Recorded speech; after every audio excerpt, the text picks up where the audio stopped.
In the late 19th century, cars with electric motors, gasoline engines and steam engines were three very real transport possibilities competing for long-term dominance. So what happened to EVs? And how has EV architecture developed over time? Allow the ThEVox Network to explain.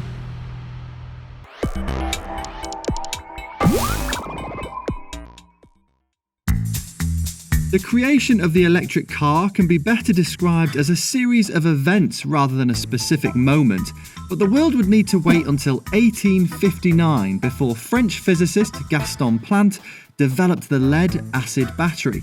Various inventors and engineers from across the globe then started to develop a series of battery-powered horseless carriages, including Thomas Parker.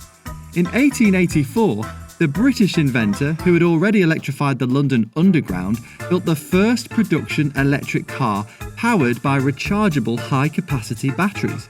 In 1894, American engineer Henry Morris and chemist Pedro Salem developed the Electrobat, the first truly successful electric vehicle which featured steel wheels to support the weight of its heavy frame and large lead battery.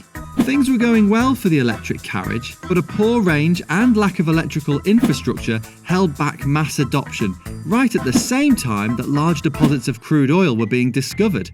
Very quickly, electric vehicles became a transportation footnote, sidelined for specialist uses such as forklift trucks and milk floats. It wasn't until the impending oil crises of the 60s and 70s where a few electric car prototypes emerged to show another way. But in 1996, General Motors presented a future vision that customers could actually buy into. The EV1 was a genuine trailblazer.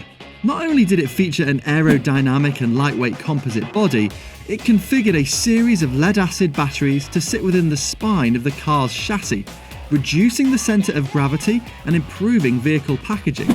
Unfortunately, batteries at the time were still pretty short on range, hideously expensive, and half a ton heavy, which is why the EV1 was only ever made available to incredibly limited markets in incredibly small numbers and on a leasing program.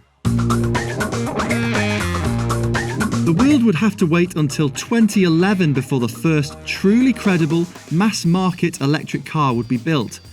Tesla may have made electric cars cool, but the Nissan Leaf made the technology credible, with a bespoke EV platform that most car makers now mimic and is commonly referred to as skateboard architecture. For any electric vehicle, the high-voltage battery remains the heaviest and most cumbersome component on the vehicle, so Nissan designed the battery pack to be a sealed, flat unit so it could be positioned very low and hidden away in the body floor. Not only does this provide a very low centre of gravity, which improves overall stability, the configuration lets you push the cabin to the ends of the car, so you have smaller overhangs, a larger wheelbase, and much more interior space. Most of today's bespoke battery electric vehicle architecture features a powertrain on the front axle and the high-voltage battery in the floor between the front and rear axle.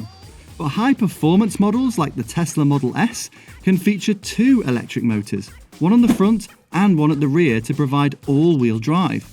The relative simplicity of skateboard architecture is one of the main reasons why the labour intensity of building a battery electric vehicle is about 20% less than that of an internal combustion engine, which is already impacting future roles within the automotive industry. Thanks for watching. Don't forget to like, subscribe and comment, and let us know what you want to learn more about in the next episode of I Speak Electric.